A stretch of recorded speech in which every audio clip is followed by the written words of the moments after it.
What is going on, guys? Welcome to the channel, or welcome back to the channel. In today's video, I got a super fun one for you guys. We're going to be going over a few reasons and a couple of things that you might want to consider before you move down to New Mexico and leave the sunny side state of California. So hang tight, grab your pen and your pad, and let's go.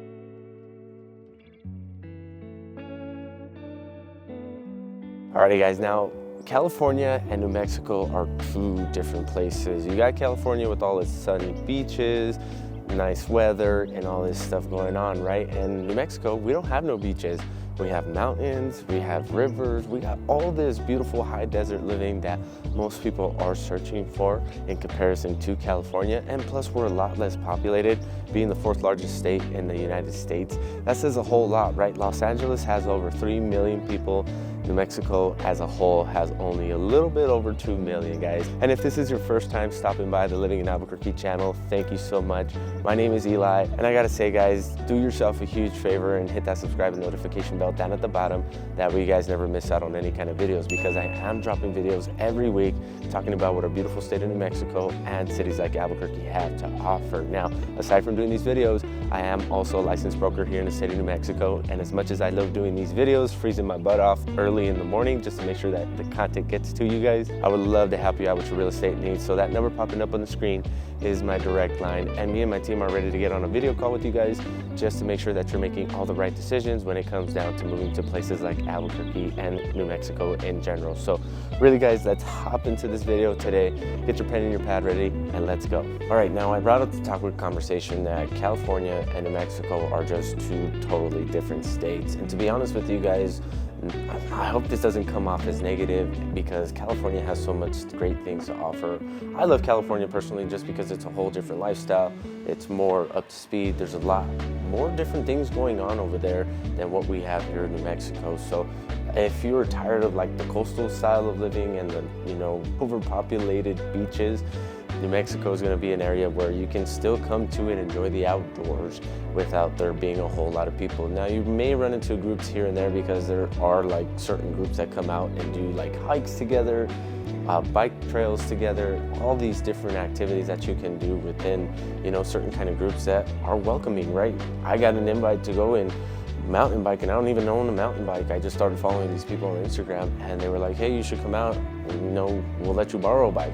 Super cool, super inclusive, and it's awesome to see that, because when you're talking about California, and just to paint the picture for you guys, about 95% of California is populated. So any outdoor activity that you go to, and plus there's so much people traveling over there, that you might even see more than what you bargained for when you go out there, because there's just going to be so much people at these national parks, at these beaches, and sometimes you can find a local beach where there's nobody at, but hey, if you're not a local, you're not going to find it. And here, if you're not a local and you go out and enjoy the East Mountains, Peralta Trails, or up to the west in the volcanoes, or even Jemez, you are going to be able to soak it all in and enjoy it by yourself, right? Because out of 33 counties that we have here, only 7 are urban cities, and they're at arm's reach. Right here in Albuquerque, we have Rio Rancho and the East Mountains. I don't even know if the East Mountains would count. I mean, it's like a village, and we have Los Lunas. But other than that, guys, if you do move down here, if you are going to want to enjoy the great outdoors, you're going to want to do it during the week, because everybody's at work and busy with school, unless it's summertime. Then you might be on the other end of the stick, and there might be just some people doing a little bit more because they've been trapped inside all winter, and they want to get to really experience life and enjoy the sun and enjoy the good weather again. So all good things aside, California brings to the table what they bring to the table, and that's beaches, sunny weather, and some other great things that we don't have here, right? But in Mexico, we bring peace, we bring the availability of nature being everywhere, and whether you want to travel down the bosque on your bike, walk it, or just enjoy the river, you can do so, and it's all free. Or if you just want to go to the East Mountains, enjoy a nice view, you can, right? There's not going to be a whole lot of people doing these things. So really take into consideration of, hey, the diverse natural landscape that we have here is going to be super available to you and your family. Now, serious question for you guys. When you take a bunch of people and you put it in a pot this big, you're going to get an explosion of culture. And that's what Albuquerque is, right? we're so big in a sense, but yet everything that is populated and urban is compacted. Everybody just kind of commingles within this little space, where California is a big stretch of just, open space that has been developed already, and, communities have been established. Here in Albuquerque, New Mexico, there's communities getting revamped. Communities coming back to what they were as a cultural sense. So the cultural heritage and richness that we have here is still very much alive, because I don't know, it's something that I see when I talk to people, that they just find it super hard to let go of old traditions, old lifestyles, and not in a negative sense. It's just in a way of, their heritage and who they are, because it's super important to us here to really put forward the things that a lot of people have put down. So for instance, like our Hispanic culture here, the Dene culture here, these two main cultures really come together and really come, to create their own. It's so beautiful to see all these different, communities coming together to really support one another. So when it comes to like pop-up events, creating a business, you're seeing all these collaborations between these different types of people with different types of backgrounds, just because we don't really care like where you're from or what it is that you're about, so long as it's positive, it's forward thinking, and it impacts and helps the community and the people around us, because we care so much about where we live and the people. Even though we don't know everybody, we still feel like we owe it to not only ourselves, but to forward generations, to later generations, to be able to experience awesome culture and awesome heritage. So very much still alive here. California has it in a sense, but there's going to be pockets everywhere as far as what I've seen, and as far as the conversation that I have. There's a lot of revamping happening over there on that side of the map, just because California has always been kind of like this richer state, land of whiskey, women, and gold, as Toby Keith said. So really taking into consideration of how much progress they've had within the past, decade, 2 decades, that a lot of people are getting pushed out, or they feel like they don't belong anymore, in a sense, just because, man, some people are like me, right? I'm a pretty simple guy. I don't want all the glitz and all the glamour, just because I see it more of a responsibility and a headache. And it's not to take away that I'm not, good for it.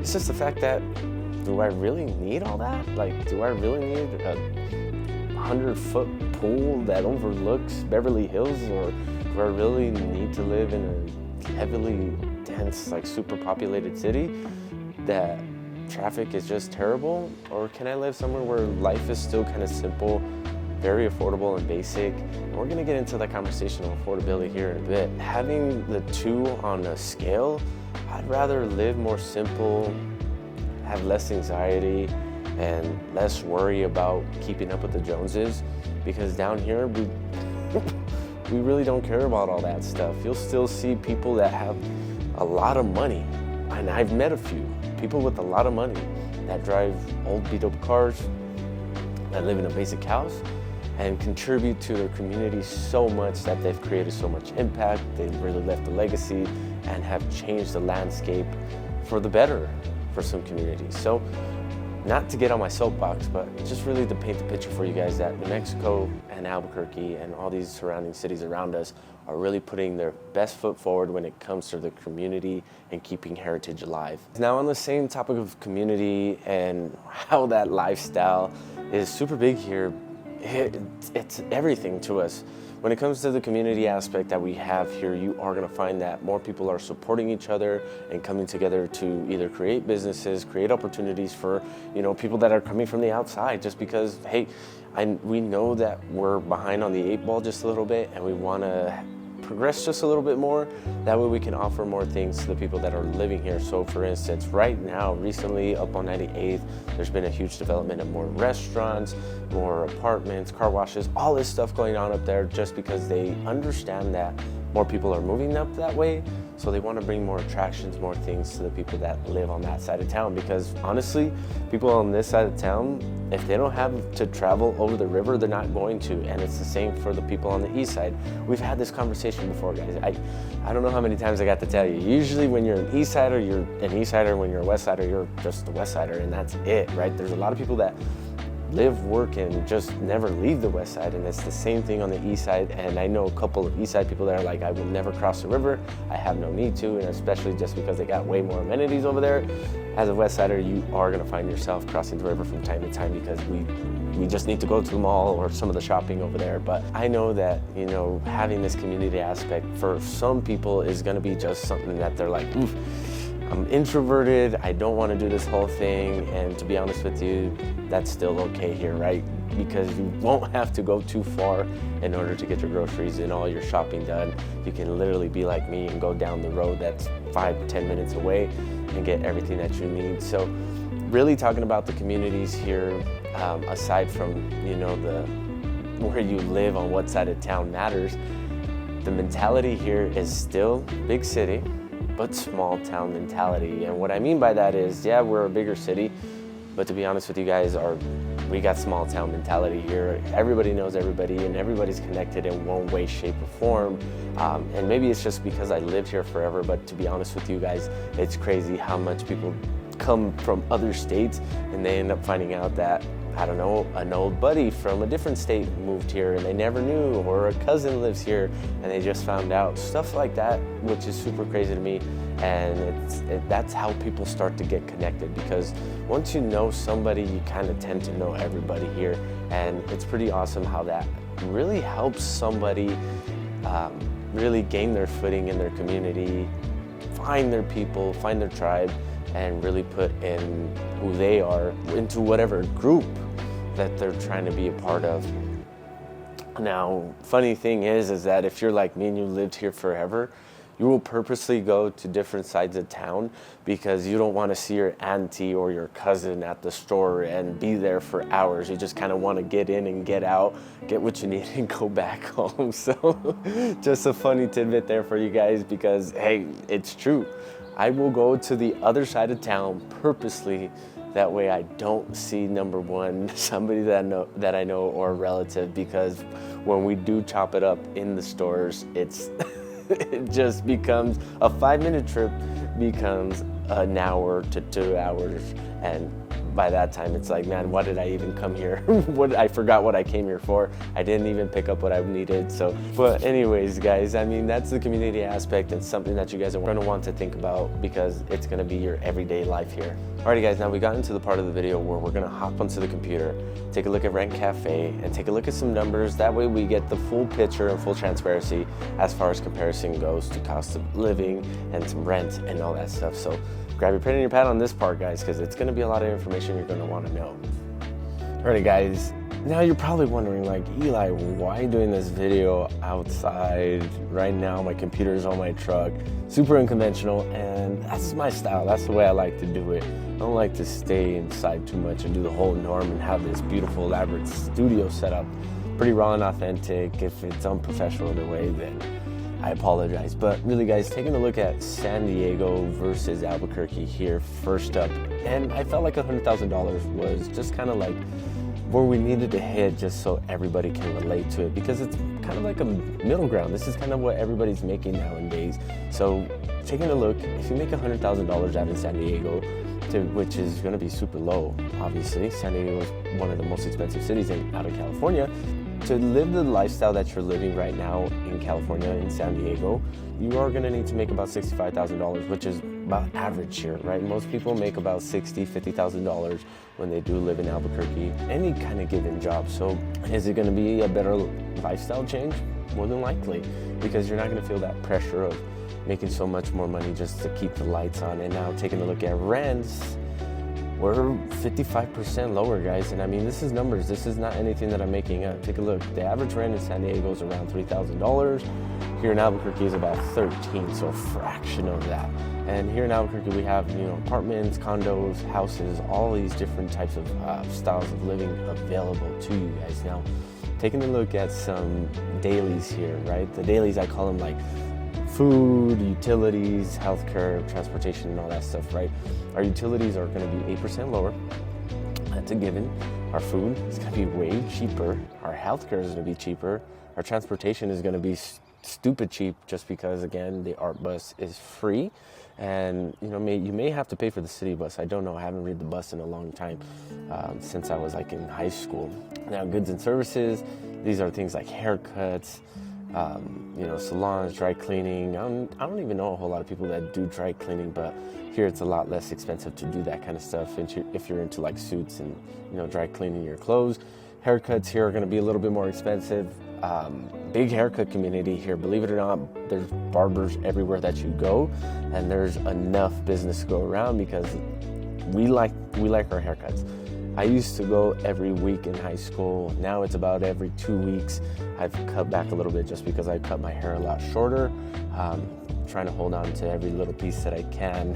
My wife and kids make fun because I'm losing my hair, and I tell them it's because of them. They drive me nuts. But really, guys, taking a look at it as a whole here, of course, the income is going to be a little bit lower here, but in turn, you trade that off with quality of lifestyle. So nothing negative here. Now let's see if we can take a look at Los Angeles. So about the same. You need to make just a little bit less, right? And living in Los Angeles compared to San Diego, obviously rents are going to be a little bit lower, still pretty high up there. Take a look at the dailies, utilities, still pretty much about the same. It's going to be obviously way less expensive here in New Mexico when it comes to living and lifestyle, guys. Now, I know I talk about Southern California a whole lot. Let's kind of shoot in the dark and take a look at places like San Francisco. You need to make way less if you live in San Francisco, and there's a lot of people coming here from San Francisco. Obviously, the housing situation has driven a lot of people down here because there's not a lot of affordable homes out there. In California, just to paint the perspective for you guys, the average price home is around $900,000. Down here in New Mexico, it's about $350,000. So, again, a fraction of the price to purchase a house here, and a house, not some kind of townhome or some kind of condo or whatever. And man, rents in San Francisco are just outrageous. Look at that. Way more expensive to rent a house in San Francisco than Los Angeles and San Diego. So I can just imagine how much more expensive it is. And check that out. It is way cheaper on the dailies here. When we're looking at Los Angeles and San Diego, it was like 12, 8, 13. This is over 20% on each one. And of course, our income is way lower because we don't have to compensate for all this stuff here. So hope you guys gained some information here, some knowledge, right? Again, putting these rent cafes, it's just a comparison and us taking a look at what is going on as far as these other cities that we're taking a look at and talking about through these videos. Nothing negative to say here. If you enjoy the West Coast and you enjoy that lifestyle, being able to pay this here is just going to be something that you strive for because you love it so much where you live, and vice versa. Here in Albuquerque, we love it down here so much because it's super affordable, and plus it's not overpopulated and dense. Alrighty, guys, the last tidbit on this list that I want to talk about is going to be our traffic, or community travel and all that stuff. And as far as you can see here, Albuquerque, and it is only 7 o'clock in the morning, right? It's starting to get a little busy. You can see these little red patches here and there where people are traveling to work, and it is just going to start to get a little congested. And really right now it's starting to get to that peak hour. Well, and we are within that peak hour, right? I talked about it, 7 to 8 o'clock is that peak of where traffic is just going to be a little bit terrible. But as far as you can see here, once you're out of these little kind of like crossovers here, you're pretty much out of the weeds, and you're not going to be late to work. Now, unless something catastrophic happens, like a wreck or whatever, then you might want to take alternate routes. But really, commuting through Albuquerque is going to be pretty easy, right? Especially if you live on the east side, just because it's built like a grid. Once you move over to the west side, then things can get a little congested because this is a lot more residential, and there's a lot more people living on this side of town, and there's just not a whole lot of highway access and or main roads, right? Where if you live on the east side, you're gonna have both freeway accesses, tramway, and you're gonna have this road right here, which is a bit of a cheat code for a lot of people when they're on this side of town, which is gonna be Paseo. So it's gonna be a lot of availability for you guys when you are traveling here in Albuquerque. You're not gonna find yourself, standing in traffic a whole lot unless you are traveling through those peak hours of 7 to 8 and 5 to 6 when people are going to work and coming back home. And really it's kind of weird because if you are traveling to the east side in the morning, you are going to hit traffic, but if you're traveling to the west side in the morning, there's not going to be any traffic, and then vice versa in the afternoon. So let's take a look at Los Angeles and see what's going on over there right now, just to see how congested and everything is going on. And I see red everywhere, closures. There's a lot of freeway access and a lot of ways to navigate the city, but if you need to get to like downtown LA or any places up here in Pomona and stuff like that, or to Long Beach, good luck, because you're gonna find yourself in traffic. And I mean, just hovering over some of these spots, really guys, it's nothing us bashing on California and saying California traffic is terrible. It's just the reality, right? I'm not just making this stuff up. We're pulling up the map and looking at this in live time. Of course, man, it's only 6 o'clock. Oh, I forget that there are different time zones sometimes, but only it being 6 o'clock in the morning and there's already heavy traffic like this, guys, I can see why a lot more people are leaving the state, because they're tired of sitting in traffic alone. So I couldn't stand to sit in traffic for this long, guys. So kudos to you guys who live out there right now and are watching this video. But if you are thinking about moving down here, you are going to see a total shift and a total change, because sitting in traffic, traveling an hour or two just to get to some type of amenity is not going to be realistic down here, because even if we travel to Santa Fe, it's only 45 minutes away. So cool comparison, guys. Alrighty guys, now we just went over a ton of great stuff. We pulled up the Rent Cafe, took a look at some traffic patterns, and then also talked about the community and the different type of lifestyle that you are gonna live down here when it comes to California versus New Mexico. And I don't wanna sound like a negative Nancy, but New Mexico just has so much great things to offer to you guys, and I know that a lot of people watching these videos are planning on leaving and moving down to New Mexico. And take into consideration that we're still super affordable, right? Our average home price is around $350,000. If you are looking for a new home, then there is some areas that can get a little bit more expensive. And again, that number popping up on the screen is my direct line, and we can go over all of this in detail over our video call. Feel free to reach out at any time, because I'd love to help out. But enough. But guys, I'm gonna go inside because it is early morning. It is freezing still in the mornings here, and my fingers, I can barely feel them. I'm gonna go inside and warm up and enjoy the rest of my day, and you guys too. We'll talk to you guys later. Peace. Yeah, oh my Lord, watch me sway. Darkness falls and we all pray.